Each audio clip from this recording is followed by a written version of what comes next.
AJH Synths. Hi Ed, hi to everyone at Sonicstate from NAMM 2017. Our first time here, and we've got 5 new modules, so mostly utility stuff, and the idea is we're working towards modules that complement our existing mini-mod system, which is a great synth voice, and these really take it more towards being a full modular system.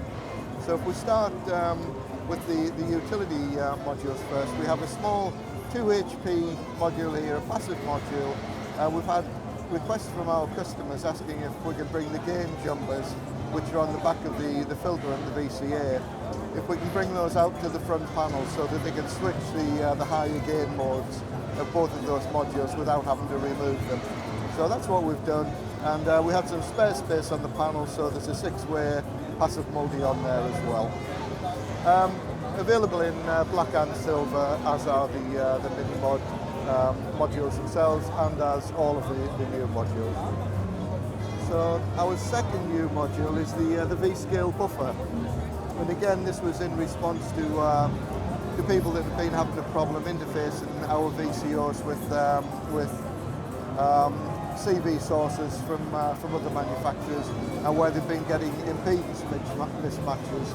We use a standard 100k input impedance on the VCOs, but with modules that have output impedances of, we'll say, 500 ohms or 1k, then you can actually get tracking problems introduced. With a 1k output impedance, you get a 1% error. If you fasten 3 VCOs on there, that error would go up to 3% tracking error, which certainly even anyone with a tin ear would pick up the fact that it had gone flat. So this module, it's a very, very accurate, very precision buffer, very high input impedance of 10 megaohms, and a very, very low output impedance of less than 1 ohm. So this will solve virtually any impedance mismatch problem between modules. It also has a 0 or less than 1 millivolt offset voltage, which normally with the buffer, when you put a buffer in the circuitry itself introduces a slight bias voltage to the output. So the output may be, we'll say, up to 10 millivolts different to the input, which would be a 12-cent error if you took the buffer out of the circuit. So with this, the error is less than 1 millivolt, so less than 1.2 cents. So it's just really, really accurate, basically. Absolutely, yeah. But then we have the unique feature of this one is that we have one regular output which has unity gain as per normal active buffers. But then the other 4 outputs actually have a small trimmer with each of them, so we can vary the gain by plus and minus 5%. So that if you have, let's say that you wanted to use a filter as an oscillator, take a filter into self-oscillation and use that as an oscillator, but it doesn't track exactly 1 volt per octave. Well, you just fasten it up to this, and you can actually just dial it with a small trimmer register or a small screwdriver. You can just change that, and you can just pull it so that it will track correctly. No need to recalibrate the modules themselves. Likewise, with if you have VCOs that aren't tracking correctly, we'll say that you're using some older VCOs or some 5U stuff, doesn't track correctly, you can pull it right with this one. So really just an active multi to try and cover every possible scenario. So then you've got 3 other modules just here, right? That's right. Yeah, we've got 3 new 10U modules. Again, these really built with the mini-mod system in mind. So first off, we have the dual LFO, which has 2 independent LFOs in there with a variable wave shape from a sawtooth round to a ramp, and with the triangle in the middle. And obviously we have the rate as well. Now, on LFO1, we also have a slow switch, so we can take the rate right down on the thing. And we also have a sync input, which is a sync reset, so that you can actually reset the envelope itself using we'll say a fast envelope or whatever, or another LFO. You can always patch LFO2 into the sync output of LFO1 to sync the two together as well. But the other thing that it has a VCA built into it, and LFO2 is normal to the input of the VCA. So you can use LFO2 to control the amplitude of LFO1, essentially. Well, the idea behind this was really for keyboards, controllers like the Waldorf KB37, or a keyboard controller like this, where your MIDI CV converter will give you a 0 to 5 volts output from the modulation wheel. So we can simply patch the 0 to 5 from the modulation wheel straight through into the CV input of the dual LFO, so that we can actually control the modulation level. You don't need to introduce any more modules. It's just a one-stop solution for simple modulation. And then, so moving on from that one, our second new module is the DHA-DSR envelope.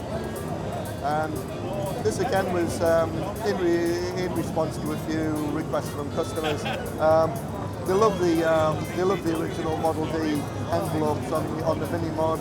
Love the snappiness of them and the re-trigger behaviour that they exhibit. They said, please can we have that, but with full ADSR. So that's exactly what we've done. Identical circuitry to the Model D contour generator. Exactly the same re-trigger behaviour and snappiness, except it's now full ADSR. And you've also got well, there's a few other bits. Delay and hold as well. Absolutely, yeah. We have. I mean, first off, we have a slow switch on it as well, which will take it down to a fifth of the speed. So great for evolving. Nice, slow evolving envelopes. Very good pop. And then the other feature that we've added to it is as you spotted it, we have a delay hold mode on it. Now, what that does is that'll actually give some EMS style re-triggers, so that the pre-delay control holds off how long we have before the envelope re-triggers, and the hold control sets the gate duration. So if we take the pre-delay right down, and we take the release down, we can see that we can get some pretty fast, we can get some quite fast re-triggering. But then the pre-delay will actually hold off. You can see the hold off up to 10 seconds.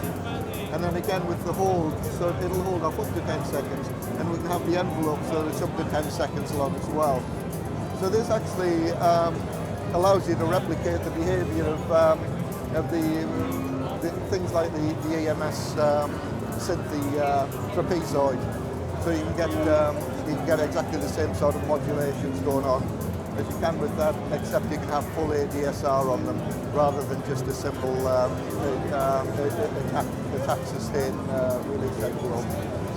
So that's that one. And then the third and final 10U module is the CV mixer and VCA. So this is it's a polarizing mixer, which means that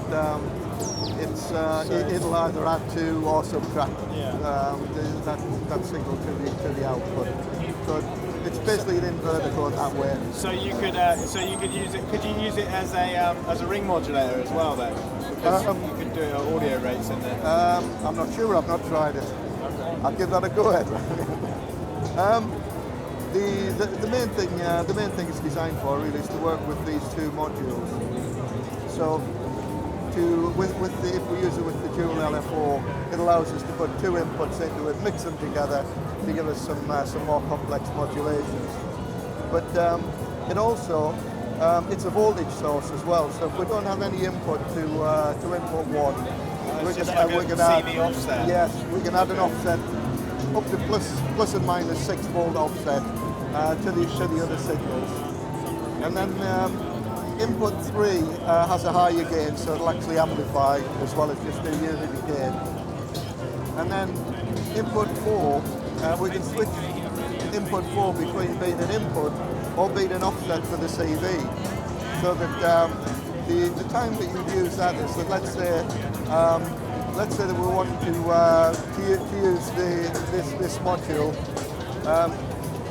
and to use it with the output of an LFO that's given us a plus and minus 5 volt signal. By using the offset control there, we can actually dial in a positive bias, so that will pull that up to, we'll say, 0 to 5 volts or whatever. So that's it really. It's just a bit of a Swiss Army knife module that allows you to get the best from the others. You can do things like with the ADSR envelope, we can, without using the retrigger on that, if we just use the pre-delay and hold, we can actually set it up so that we have a delayed envelope on that one. If we mix that with the regular envelope, we can get some quite complex envelopes going on.